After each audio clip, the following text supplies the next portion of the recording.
Good afternoon, everybody, and welcome to the Hungaroring for the next instalment of action from the FIA Formula 2 Championship. This is the 13th round of the FIA Formula 2 Championship.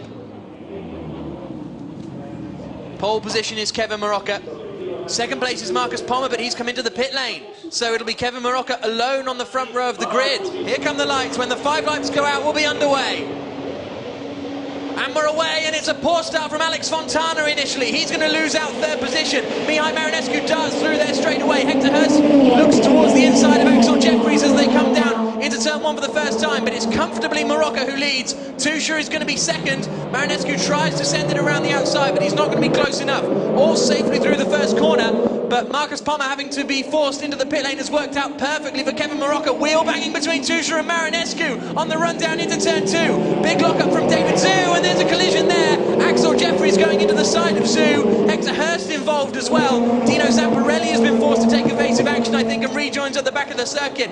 But up towards turn 4, Marocca leads, Tuscher second, Marinescu third, Fontana fourth, Dan McKenzie in 5th, Luciano Becchetta in 6th. Yet Hurst takes to the grass, collects Jeffries, who collects Zhu, and I fear Hector Hurst might be going to visit the stewards, and then he runs over Axel Jeffries for good measure.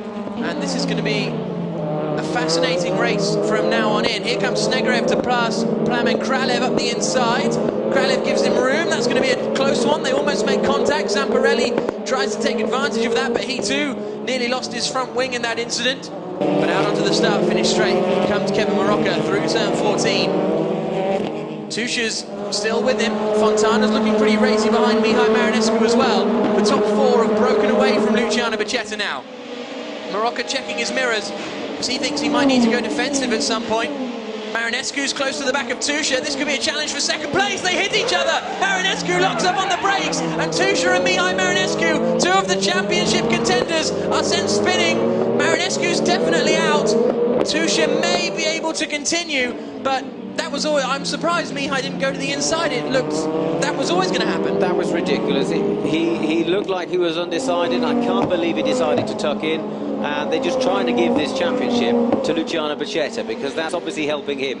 Absolutely. Once they all come together, it really is an open goal for Becchetta, because all of a sudden he's up into 3rd position. It's absolutely incredible good news for Luciano, but race leader is still Kevin Marocca. Fontana managed to close in a lot throughout that, actually. Even though there were 2 cars in between him that ended up taking each other out, he still seems to have somehow closed the gap to Kevin Marocca. There is Tuscher. And here's the, well, I don't...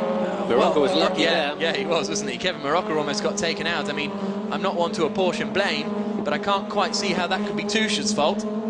So out they come to complete lap 3. Dan McKenzie's with Luciano Becchetta to a certain extent, but here comes Alex Fontana then. Fontana's going to be challenging for the lead here on the run down into turn 1. He's got the outside line. He tries to bully Marocca out of it. He manages to, but then gets distracted and misses his braking zone. Fantastic battle here for the lead of the race. So close to coming together, but Alex Fontana moves into the lead. Only for the time being, though, because Marocca's going to be coming right back at him.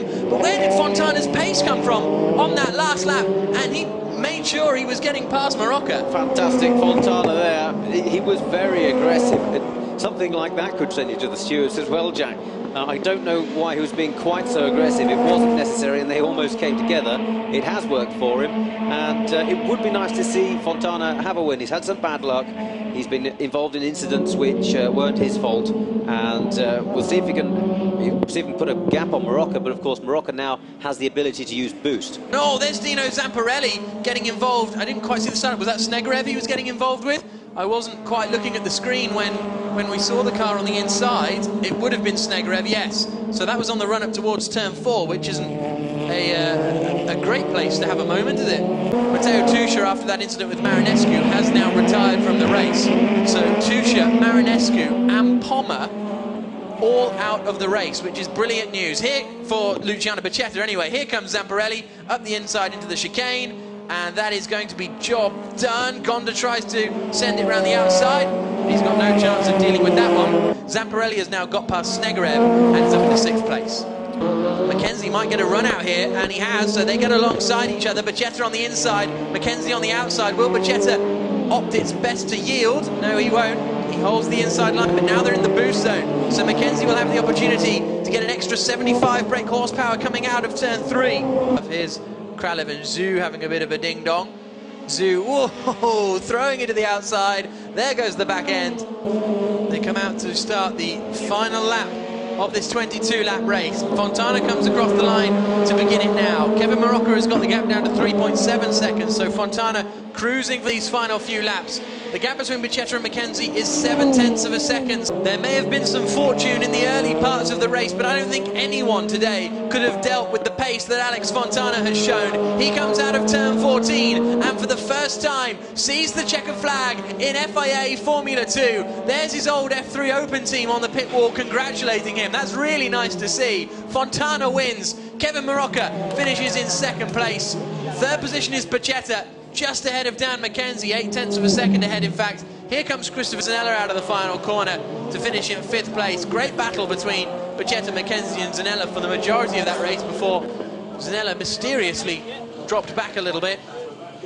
But there is Alex Fontana, race winner in Formula 2. Here's a look at the official results then. As we say, Alex Fontana winning, 2.7 seconds clear of Marocca, but the gap was much more than that because he backed off in the final few laps. Marocca, though, will be happy with 2nd place. Luciano Becchetta, I don't want to say lucking into 3rd place, but things certainly fell his way. Alex Fontana, the winner of the 13th round of the season of FIA Formula 2. And there is his trophy, awarded to him by Goran Bengtsson, the general manager of Yokohama Scandinavia. So the champagne is sprayed here on the podium at the Hungaroring.